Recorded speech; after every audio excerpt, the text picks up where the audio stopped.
శివుడికి మోహినికి అయ్యప్ప స్వామి పుట్టారు. కానీ పుట్టగానే అయ్యప్ప స్వామిని పంబానది తీరం దగ్గర విడిచిపెట్టి శివుడు తిరిగి కైలాసంకి వెళ్లిపోతారు. అంత దట్టమైన అడవిలో ఉన్న చిన్న పిల్లవాడిని కాపాడడం కోసం అడవి పులులు అయ్యప్ప స్వామి చుట్టూరా చేరి రక్షణగా ఉంటాయి.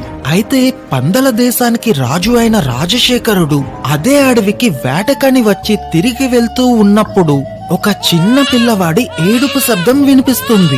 దాంతో అయ్యప్ప స్వామిని చూసిన రాజశేఖరుడు చాలా సంతోషపడతాడు. ఎందుకు అంటే తనకి ఎప్పటినుంచో పిల్లలేరు కాబట్టి. కానీ అలా అడవి మధ్యలో కనిపించిన ఆ పిల్లవాడిని తను తీసుకువెళ్లి పెంచడం మంచిదా కాదా అని తను ఆలోచిస్తూ ఉంటాడు. సరిగ్గా అప్పుడే ఒక సాధువు వచ్చి, ఈ పిల్లవాడి పేరు మణికంఠుడు, ఇతను నీ వంశానికే ఎంతో కీర్తి ప్రతిష్టలు తీసుకువస్తాడు, కాబట్టి ఈ పిల్లవాడిని తీసుకువెళ్లి పెంచుకో, దీనికి 12 సంవత్సరాలు నిండిన